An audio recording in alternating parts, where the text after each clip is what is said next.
Hello and welcome back. Today I want to talk to you about a phenomenon that happens in every electronic circuit, and that is heat dissipation. Now, dissipating heat is perfectly normal. Most of the power used by an electronic circuit ends up turning into heat at one point or another, like I got with my old active load. Now if we look at it using a thermal imaging camera, we can see that it's already heating up since I'm pumping about 5 watts into it. But also other equipment like my laptop that I got right next to me is also warming up. So these are perfectly normal and natural phenomenon, and there's not much we can do about it.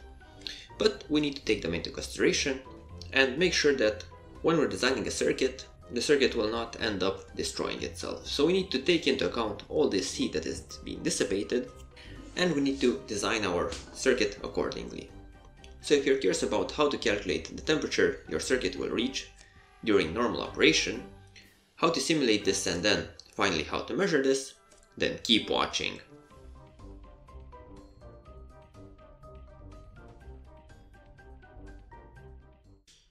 So let's start off by analyzing a few heat-related concepts. So according to the rules of thermodynamics, heat will go from a hot object to a cold object. In other words, if we have a body with a temperature higher than a different body, then there will be a heat flow between the two. Now, in our case, if we talk about electronics, the cold body is the ambient, and the hot body will be the junction of a transistor or a very hot resistor or something like that. But usually it's referred to as the junction temperature. So between these two, we will have a certain heat flow.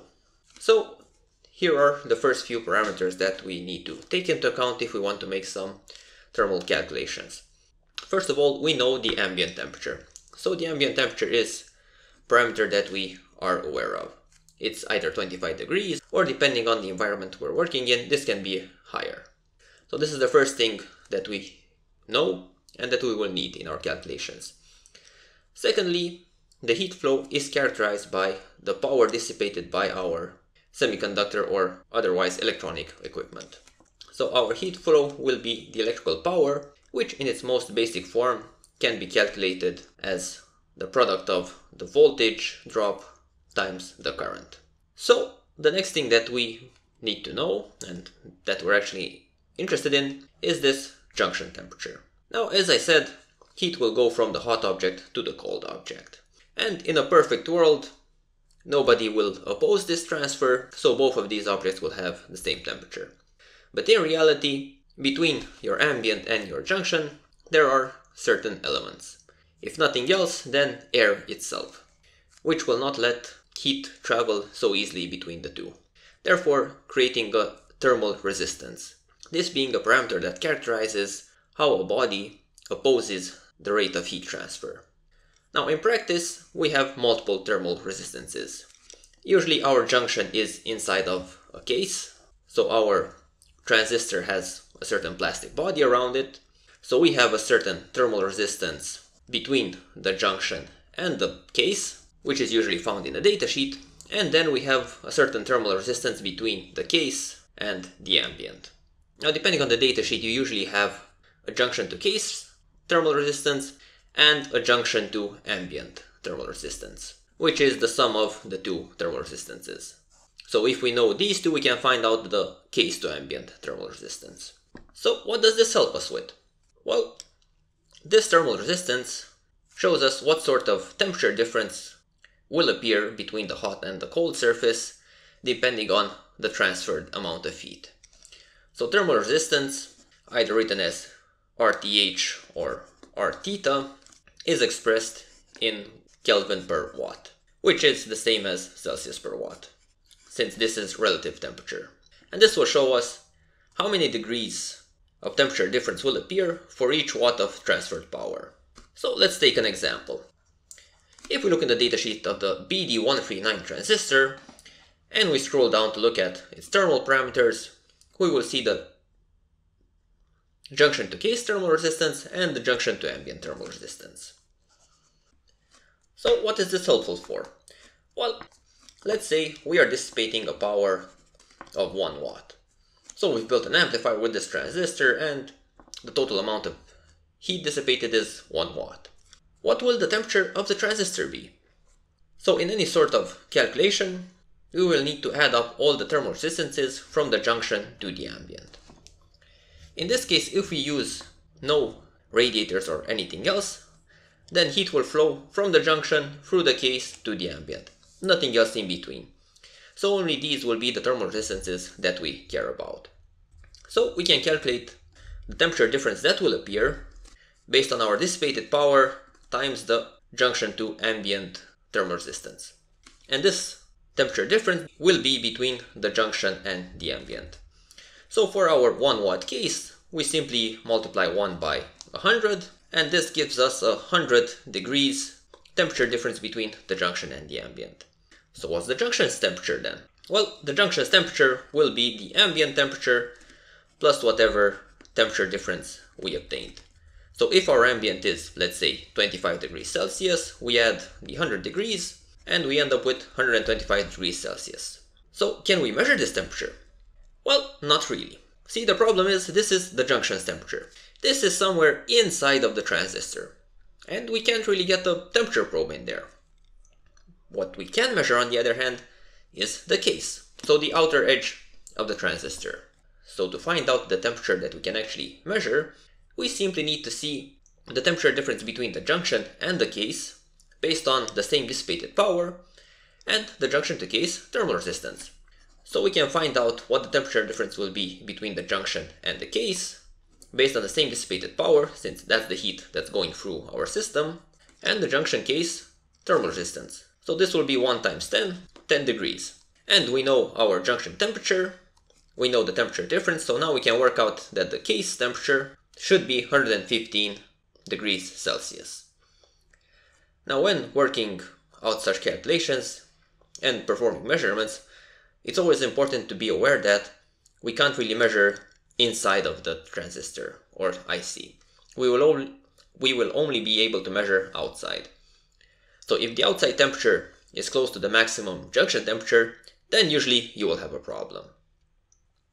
So let's see all this tried out in practice with an experiment. So what I got here is my old constant current sink. I've just removed the radiator from it so that the transistor is nice and exposed and we can make some measurements on it. So we have a transistor, we know our ambient temperature, so I got the thermocouple here with the multimeter, and we can start to dissipate some power. So I will just put the transistor like so to have better access to it, and now we know that the circuitry uses about 10 milliamps, so everything above 10 milliamps will be drawn by the transistor. So let's set it to draw a bit of current. So right now the circuit is using 5 volts at around 110 milliamps, out of which 100 are being drawn by the transistor. So we got half a watt being dissipated on the transistor. Now let's see what is going on with the temperature of the transistor. So I'm going to be using the thermocouple from my cheap multimeter. Let's see what's going on. So we can see that temperature is rising, and this is one of the things to take into account when performing thermal measurements, is that temperature will not jump. It will slowly rise, depending on the thermal inertia of your measured device. Now, at the moment, I'm not having that much of a great thermal contact between the transistor and this thermocouple, since there's quite a lot of air in between the two. The contact surface is quite small. So let me just fix this in place for the moment. The next thing that needs to be done to ensure proper contact between the thermocouple and your measured device is to add a thermal conductor, namely some thermal paste, which can be bought quite cheaply, and we can simply take some of this and apply it on the transistor to form a good contact between itself and the thermocouple. And we can already see that the measured temperature is already much higher. That is because the thermocouple is in much better thermal contact to the measured device. So in order to perform a correct measurement, you need to have a good thermal contact between your measurement device and the measured component. So let's just check that my measurement is working well. seems to be doing alright. So in conclusion, if you want to measure temperature, all you need to do is have one of these cheap multimeters with thermocouple. You don't necessarily need an expensive thermal imaging camera. You can get one of these for less than $10. So now let's just check this to the calculations, make sure that everything is good. And then we can move on. So now let's see if the experiment actually agrees to the calculations.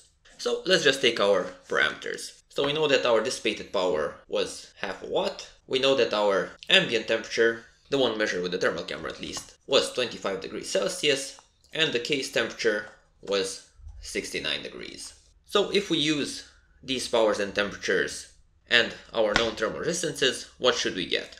Well, we can apply the same calculations that we did here and obtain a 50 degrees temperature difference between the junction and the ambient, which will give us a 75 degrees Celsius junction temperature. And now we can work out our case temperature, which is 5 degrees cooler than the junction, meaning that our case temperature should be 70 degrees Celsius. So almost exactly as we've measured.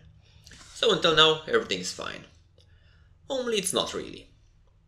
I mean, if you're dissipating half a watt and already end up with 50 degrees of temperature difference between your junction and the ambient, well, that's not really good. I mean, the transistor can normally handle up to 12 watts. Now, if we would dissipate 12 watts into it with no radiator, the transistor would instantly destroy itself. Since 10 watts times the junction to ambient resistance would give us 1200 degrees of temperature difference, which is unreasonable. I mean, it might work for a few milliseconds, but then it would self-destruct. Since once the junction exceeds 150 degrees, it will most likely break. So what can we do to be able to dissipate more power without destroying the temperature? Well, at the moment the problem is that we are not able to dissipate heat from the junction to the ambient in an efficient way. I mean, from the junction to the case, there's nothing we can do about it. It's all about the case of the transistor and there's nothing to do there. But what we can do is improve the case to ambient thermal resistance. And we can do this by using a radiator. So how would this help us? Well, basically we would still have heat going from our junction to the ambient. We still have the thermal resistance from the junction to the case. But instead of transferring heat directly from the case to the ambient, we can insert our radiator in between. And any such radiator will be characterized by a case to ambient thermal resistance, which can usually be found in this datasheet. So when buying radiators, it's important to buy one that you actually have this thermal resistance parameter to it. Now in the case of this radiator, if we look at it on the website from where I got it, we see that its thermal resistance is around 24 Kelvin per watt. And the resistance of the transistor stays at 10 Kelvin per watt. So now we can make a new calculation in which heat goes from the junction to the ambient through our heatsink. So through these two thermal resistances. So let's see what sort of temperature would we get on the junction this time if we would dissipate the same 0.5 watts. Let's try to make a prediction. Now the total thermal resistance can be calculated by adding these two up. So this is just like putting resistors in series. So our thermal resistance from junction to ambient through the heatsink will be the first added to the second, which gives us 34 Kelvin per watt. So this time if we want to calculate the temperature difference between the junction and the ambient, we get only 17 degrees Celsius or Kelvin if we dissipate half a watt. So if our ambient stays at 25 degrees, then our junction will be only 42 degrees Celsius instead of the 75 that we got previously. So this is the junction, and now we can work out the case temperature. The temperature difference will be the same 5 degrees as before, since we haven't done anything between the junction and the case. This means that our case temperature will be 42 minus 5, which should be only 37 degrees. So let's see if this actually works out. So let's continue by adding the heatsink to our transistor. Now, just like before with connecting the thermocouple, we will need proper thermal contact between the transistor and the heatsink so that heat can transfer properly. So just like before, we need to add a generous amount of thermal paste and then use a screw to fasten the heatsink to the transistor. So let's start by doing that. So I'm using a simple M3 screw, so nothing fancy, just connect the two. So now the heatsink is connected to the transistor. Good thermal contact is ensured by the thermal paste. So now we can switch this thing back on and see how much it will heat up. Again, we set it to 110 milliamps, and then we just bring forward our multimeter to see what temperature it will achieve. And there's one thing to remember about the multimeter, is that this thing has about 2 degrees of tolerance and plus minus 0.5%. So we can't really measure the case of the transistor, but we can measure the radiator. And this will give us a close enough measurement since the radiator has very good thermal conductivity through itself. So if one side of the radiator is in contact with the transistor, then the other side will be approximately the same temperature. So let's connect the thermocouple to the heatsink with a bit of thermal paste. So just like before, we're getting a pretty good measurement accuracy between the multimeter and thermal imaging, but the temperature is a bit higher than we've calculated. So what's going on? Did we mess up the calculations? Well, not really. So there's one more piece of information regarding thermal resistance of heat sinks that we need to take into account to get the full picture. So let's just look at the document for a moment. So what I want to show you is this document. It gives some very detailed explanations about thermal analysis, and it's made by some people that actually make heat sinks, so they know what they're talking about. And among other things, they explain the difference between natural convection and forced convection.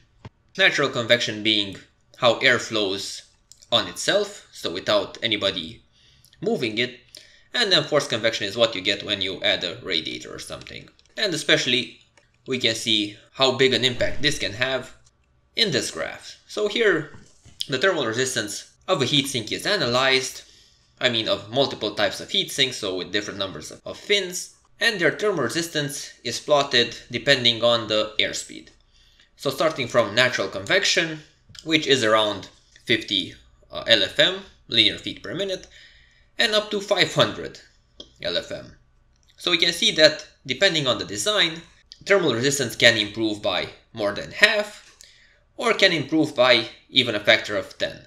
So it's very important what the airspeed over the heatsink is. And of course, natural convection is not the minimum value. If you put your heatsink in a box, then there will be no natural convection. So it's very important how heatsinks are measured when their initial thermal resistance is defined. If you don't allow the heatsink to actually cool itself, so to have air move around it, then you won't even get the thermal resistance that you get in the datasheet. You will get something even worse. That's what's happening in our case. Let's just go back to our measurement. Now in this case, we don't really know how the radiator was measured, what sort of airflow was used when measuring. Also, in our case, airflow is limited by this PCB around it, and also the orientation is not really helping us. So let's see what we can do with the temperature if we add a bit of airflow. So I'm simply going to use this piece of paper to gently blow a bit of air over my heatsink.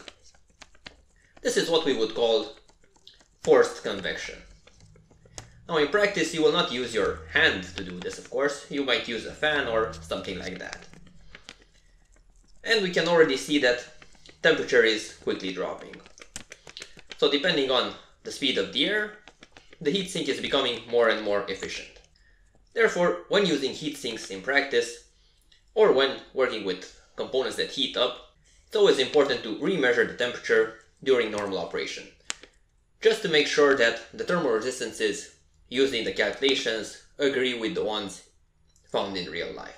So as you can see, I have already dropped almost 10 degrees just by changing the airflow.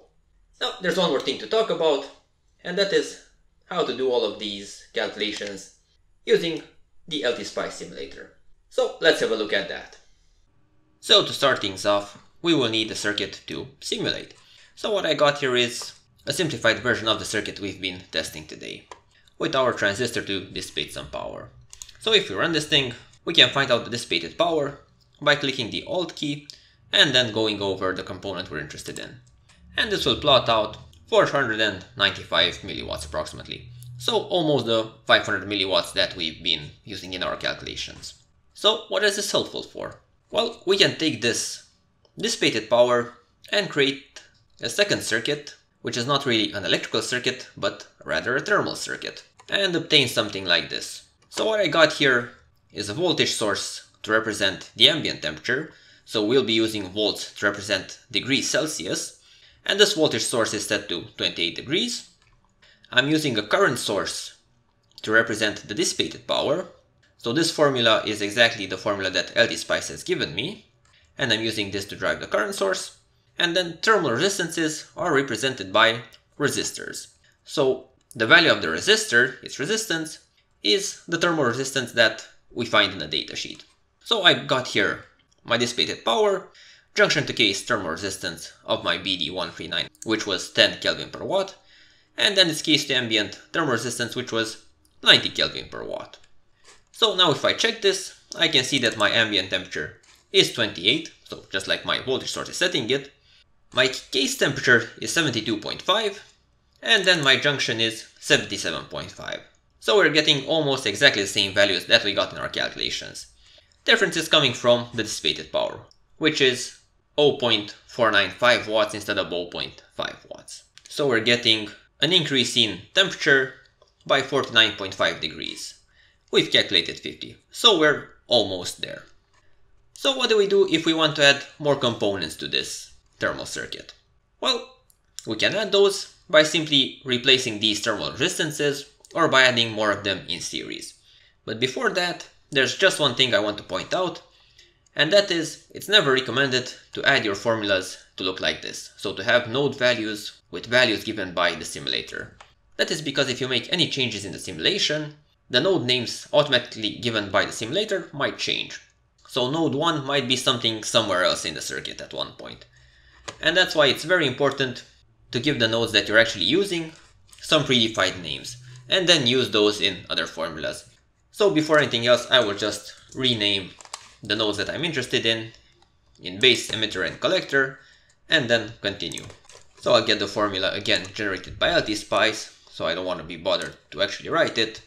I'll let the simulation calculate this, and this way of getting the dissipated power will work for any sort of component, no matter how many pins it has. So now when I do simulations, no matter what I add to this circuit, this formula will still remain valid. So now, what other thermal resistances can we add?